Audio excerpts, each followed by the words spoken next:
How to correctly use in, on, and at in English. These little words, known as prepositions, play a big role in our language. Welcome to Enenglishhub channel. They're like the glue that holds a sentence together, indicating relationships between various elements. Misusing them can lead to confusion and miscommunication. But don't worry, they're not as intimidating as they seem. Let's take a look at in, on, and at.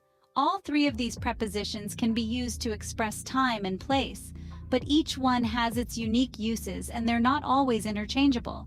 For example, we say in the morning but at night. Confusing, right? But there's a method to this madness, and we're here to help you crack the code. By understanding the basic rules and exceptions, you'll be able to use these prepositions with confidence. So, are you ready for this linguistic journey? Today, we'll unravel the mystery of these common prepositions. Starting with in, one of the most versatile prepositions in English. The preposition in is an essential part of the language, used for expressing relationships between different elements in a sentence, such as time, place, or position. Let's first look at how we use in to indicate larger enclosed areas. For instance, when we say, I live in the city, in denotes that the city is a large area where we reside. Similarly, in can be used to indicate general locations, like when we say, they're studying in the library. Here, in shows that the library is the general area where studying is taking place. But in isn't limited to just physical spaces. It also comes to play when we're talking about periods of time. For instance, when we say, she was born in July, in indicates the period of time, which in this case is the month of July. Now let's consider a few more examples. When you say, I'll see you in the morning, in is used to denote the general time of the day, which is the morning. Similarly, I'll finish the report in a week uses in to indicate the period within which the task will be completed. It's also worth noting that in is used in certain expressions that don't necessarily denote a physical space or a specific period. For instance, we say, I'm in love or I'm in trouble. Here, in expresses a state or condition. So, to wrap up, the preposition in is generally used to express larger, enclosed areas, general locations, and periods of time. It's a handy preposition that will serve you well in your journey to mastering the English language. So, remember, in is generally used for larger spaces and periods of time. Moving on to on, another commonly used preposition. On is a versatile preposition with several applications. Let's dive in and explore the many ways we can use on in our everyday conversations. Firstly, on is often used to indicate contact with a surface. Think of it as something being directly above and touching a surface. For example, the book is on the table, or the cat is sitting on the roof. In both instances, on shows that the object is touching and is supported by a surface. Another common use of on is with days and dates. When you're referring to days of the week or specific calendar dates, on is your go-to preposition. For instance, we have a meeting on Tuesday, or his birthday is on the 24th of December. Here, on helps to specify when an event is happening. On can also be used to refer to specific points in a process or an event. For example, if you're watching a play and there's a particular scene you want to talk about, you could say, the plot really thickens on Act 2, Scene 3. Or if you're giving instructions for a recipe, you might say, on step 4, add the chopped onions to the pan. Here, on is helping to pinpoint a specific moment or stage. It's also worth noting that on can sometimes be used in more idiomatic expressions. For instance, on time means punctually, on fire means doing very well or being in a state of high activity, and on purpose means intentionally. These are set phrases in which on doesn't necessarily follow the usual rules, but they're commonly used and good to know. So, to sum up, on is a handy little preposition that can refer to surfaces, specific days or dates, and specific points in a process or event. It's one of those small words that you'll find yourself using all the time once you get the hang of it. So, on typically refers to surfaces and specific days or dates. Next up is at, a preposition often used for specific points. To get a handle on this handy little word, let's break down its uses into 3 categories: time, location, and events. First off, let's talk time. When we're dealing with specific points in time, at is our go-to guy. For instance, if you have a meeting scheduled for a particular hour, you would say, "The meeting is at 3 in the afternoon."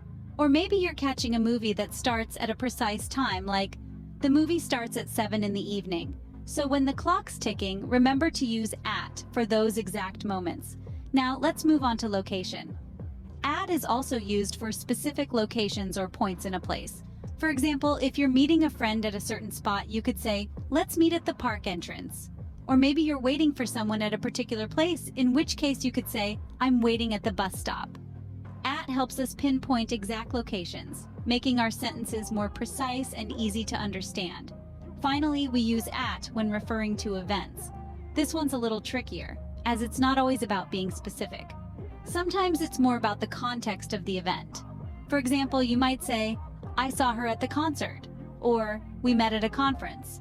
Here, at shows that the event is the context or setting where something happened. But remember, English is full of exceptions. There are certain phrases where we use at in a way that doesn't fit into these categories. For instance, we say at night instead of in night, or at the weekend instead of on the weekend. These are fixed expressions, and the best way to learn them is through practice and exposure. So there you have it. From ticking clocks to pinpoint locations, and even to the context of events, at is a versatile preposition that helps us express specifics in our sentences. Remember, at is generally used for specific points in time or location. Now that we've covered the basics, here are some additional tips to remember. Let's delve deeper into in, on, and at, focusing on time and place. When it comes to time, in is your go-to for longer periods or general times, like in a few hours or in the morning. On, conversely, is used for specific days and dates, so you'd say on Monday or on July 4th. At is all about specific points in time. The train will arrive at 3 p.m., or we'll meet at the designated time. Now let's flip the switch and talk about places. In is used for larger areas or enclosed spaces.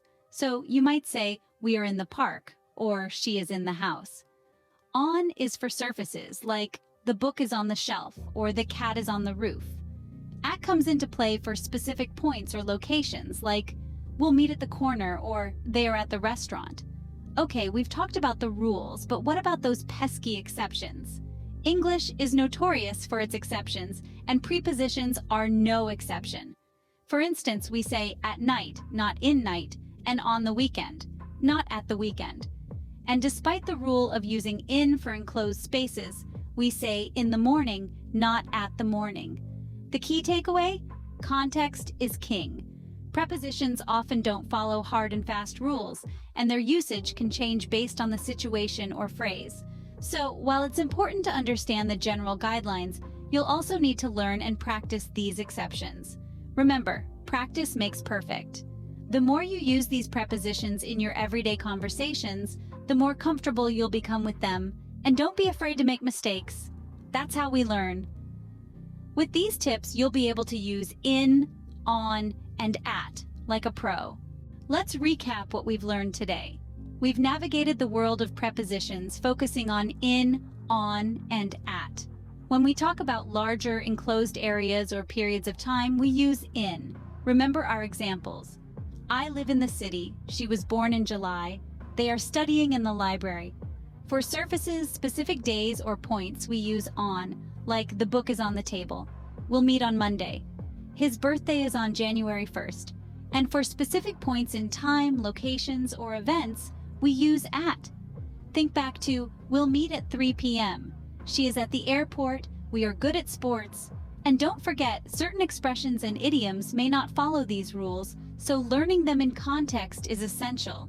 And that's it, a complete guide to using in, on, and at. Keep practicing, and soon it'll become second nature.